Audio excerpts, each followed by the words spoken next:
America के रक्षा मंत्री Pete Hegseth ने ईरान को सीधी चेतावनी देते हुए कहा है कि अगर ईरान हमला करता है तो उसे उसका करारा जवाब दिया जाएगा।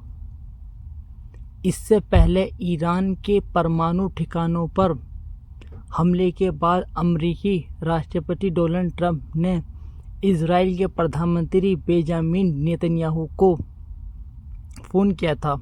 यह बात बेंजामिन नेतन्याहू ने की है। उन्होंने कहा कि दोनों के बीच बातचीत बेहद आत्मीय और भावुक रही। उधर ईरान ने इजराइल के ऊपर हमला बोल दिया। गौरतलब है कि अमेरिका ने ईरान के परमाणु ठिकानों पर हमला बोल दिया है। अमेरिकी राष्ट्रपति डोनाल्ड ट्रंप ने खुद इस बारे में जानकारी दी।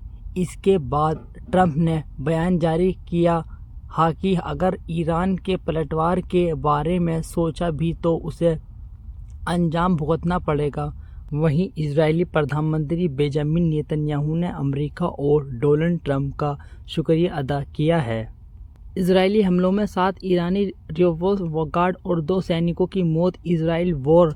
ईरान के सरकारी मीडिया के अनुसार जद शहर और जद सेनानियों ठिकानों पर इजराइल द्वारा किए गए हमलों में 7 ईरानी रिजर्व गार्ड और 2 सैनिकों की मौत।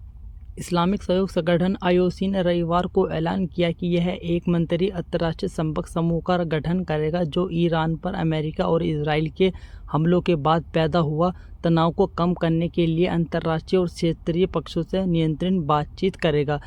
इस्तांबुल में 57 सदस्य देशों के विदेश मंत्रियों की बैठक के बाद जारी संयुक्त घोषणा में ओआईसी ने ईरान पर इजरायली हमलों की निंदा की और इस खतरनाक स्थिति पर गंभीर चिंता जताते हुए हमलों को तुरंत रोकने की तत्काल आवश्यकता पर जोर दिया। अमेरिका के रक्षा मंत्री पीटर हेगसेथ का कहना है कि ईरान में सत्ता परिवर्तन की अमेरिका की कोई मंशा नहीं है। हमारा मुख्य उद्देश्य ईरान के परमाणु ठिकानों को तबाह करना था। उन्होंने कहा कि मैं फिर से इस बात को दोहराना चाहता हूं कि हम बातचीत के लिए तैयार हैं। हम ईरान को बातचीत के टेबल पर लाने के लिए मौका देंगे। ईरान के 3 ठिकानों पर अमेरिका द्वारा किए गए हमले पर संयुक्त राष्ट्र सुरक्षा परिषद की आपातकालीन बैठक होगी। इस बैठक के लिए ईरान ने अनुरोध किया था। रिपोर्ट के मुताबिक इसमें पाकिस्तान, रूस और चीन ईरान के पक्ष में खड़े दिखाई देंगे।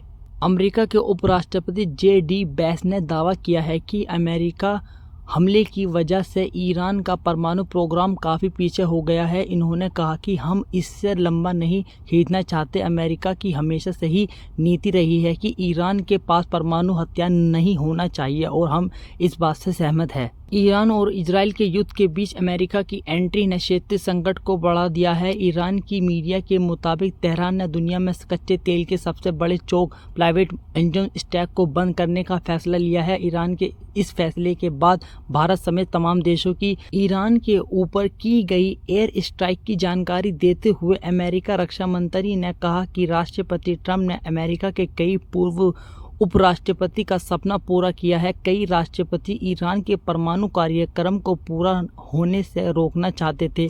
यह काम राष्ट्रपति ट्रंप ने पूरा किया है। अमेरिका द्वारा ईरान में की गई कार्रवाई की जा रही प्रेस कॉन्फ्रेंस में बताया गया कि इस ऑपरेशन का नाम ऑपरेशन मिडनाइट हैदर था। इसमें 125 ज़्यादा विमान शामिल थे जिसमें 7 स्टिक बीट बॉम्बे जूस थे। ईरान के परमाणु ठिकानों पर अमेरिका द्वारा की गई कार्रवाई की चीन ने निंदा की है। चीन की तरफ अमेरिका के इस हमले को क्षेत्रीय स्थिरता और शांति के लिए खतरनाक बताया गया है। अमेरिका के शक्तिशाली बॉम्बर द्वारा ईरान के परमाणु केंद्र पर किए गए हमलों के सबूत सामने आने लगे हैं। हमले के बाद की सैटेलाइट तस्वीरों से पता चल रहा है कि इसमें फुटेज परमाणु केंद्र को नुकसान पहुंचा है। कुछ तस्वीरों में धुआं भी साफ तौर पर देखा जा सकता है। दोस्तों, ईरान, इजराइल, अन्य देशों की लेटेस्ट न्यूज़ के लिए मेरे चैनल सब्सक्राइब करें और वीडियो को लाइक करें। कमेंट में अपना इख्तियार जरूर